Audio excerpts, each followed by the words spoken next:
شیطان مختلف انداز سے انسان کو بہکانے اور اللہ تعالیٰ کی عبادت و فرما برداری کرنے سے روکتا ہے. جیسے شیطان پہلے انسان کو اللہ تعالیٰ کی اطاعت و عبادت سے روکتا ہے. اگر اللہ تعالیٰ انسان کو شیطان سے محفوظ کر لیتا ہے تو انسان شیطان کو یہ کہہ کر دور کر دیتا ہے کہ مجھے اللہ تعالیٰ کی اطاعت و عبادت کی بہت سخت ضرورت ہے، کیونکہ مجھے اس دار فانی سے آخرت کے لیے توشہ اور زیادہ راہ تیار کرنا بہت ضروری ہے کہ اس کے بغیر آخرت کا سفر ممکن نہیں. جب انسان شیطان کے اس مکر سے بچ جاتا ہے تو شیطان اسے اس طرح بہکانے اور گمراہ کرنے کی کوشش کرتا ہے کہ وہ اسے عبادت کرنے میں کاہلی اور سستی کا حکم دیتا ہے اور کہتا ہے کہ آج رہنے دو، کل کر لینا.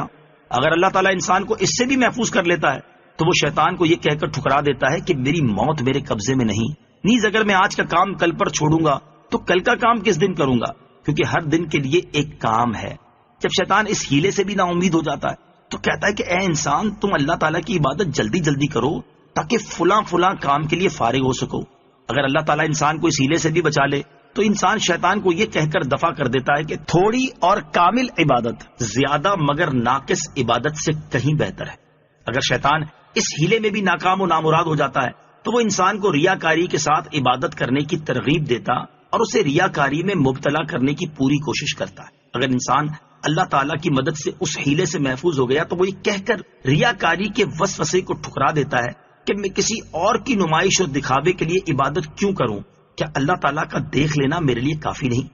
جب شیطان اپنے اس ہتھ کنڈے سے بھی ناکام ہو جاتا ہے تو وہ انسان کو خود پسندی میں مبتلا کرنے کی کوشش کرتا ہے اور کہتا ہے کہ تم نے کتنا عمدہ کام کیا اور تم نے کتنی زیادہ شب بیداری کی. اگر انسان اللہ تعالیٰ کے فضل و کرم سے اس بار بھی محفوظ رہا اور خود پسندی میں مبتلا ہونے سے بچ گیا تو وہ شیطان کے اس وسوسے کو یہ کہہ کر رد کر دیتا ہے کہ مجھ میں کوئی خوبی اور بزرگی نہیں، یہ تو سب اللہ تعالیٰ کا احسان عظیم ہے کہ اس نے مجھ جیسے گناہگار کو خاص توفیق عطا فرمائی، اور یہ بھی اسی کا فضل و کرم ہے کہ اس نے میری حقیر اور ناقص عبادت کو شرف قبولیت عطا فرمایا. اگر اس کا فضل و کرم شامل حال نہ ہوتا تو میرے گناہوں کے مقابلے میں میری ان عبادتوں کی حیثیت ہی کیا تھی. جب لعین شیطان ان تمام تدبیروں سے ناکام ہو جاتا ہے تو پھر یہ حربہ استعمال کرتا ہے جو سب سے زیادہ خطرناک،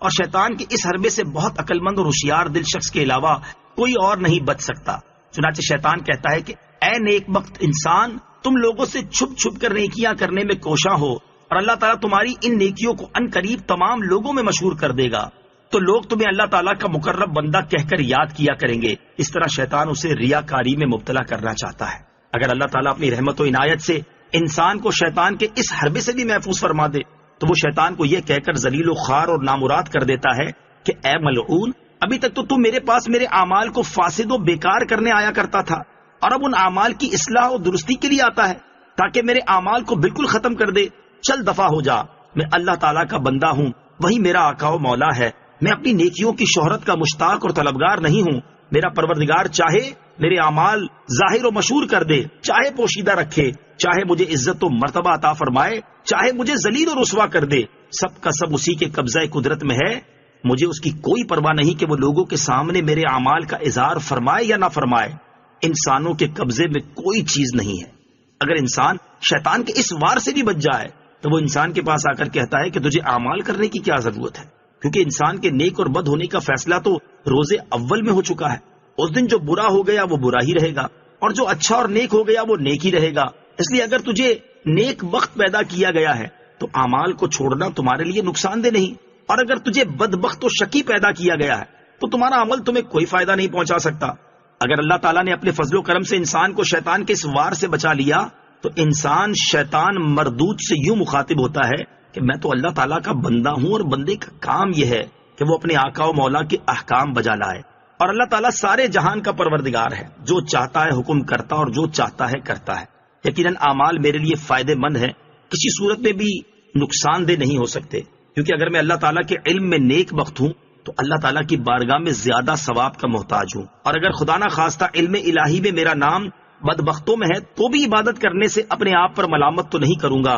کہ اللہ تعالیٰ مجھے طاعت و عبادت کرنے پر سزا نہ دے گا. اور کم از کم اتنا تو ضرور ہے کہ نافرمان ہو کر دوزخ میں جانے سے فرما بردار ہو کر دوزخ میں جانا بہتر ہے. اور پھر یہ کہ سب محض احتمالات ہیں، ورنہ اس کا وعدہ بالکل حق ہے اور اس کا فرمان بالکل سچ ہے. اور اللہ تعالیٰ نے طاعت و عبادت پر ثواب عطا فرمانے کا بے شمار مقامات پر وعدہ فرمایا ہے. تو جو شخص اللہ تعالیٰ کی بارگاہ میں ایمان اور طاعت کے ساتھ حاضر ہوگا وہ ہرگز ہرگز جہنم میں داخل نہ ہوگا بلکہ اللہ تعالیٰ کے فضل و کرم اور اس کے سچے و مقدس وعدے کی وجہ سے جنت میں جائے گا۔ لہذا اے لوگو، تم خواب غفلت سے بیدار ہو جاؤ، شیطان کے ہیلوں سے ہوشیار رہو، ہر وقت اللہ تعالیٰ سے مدد طلب کرتے رہو اور شیطان مردود سے اسی کی پناہ مانگتے رہو، کیونکہ تمام معاملات اسی کے قبضہ قدرت میں ہیں اور وہی توفیق عطا فرمانے والا ہے۔ گناہوں سے بچنے اور طاعت و عبادت کرنے کی طاقت اللہ تعالیٰ کی توفیق سے ہی ملتی ہے۔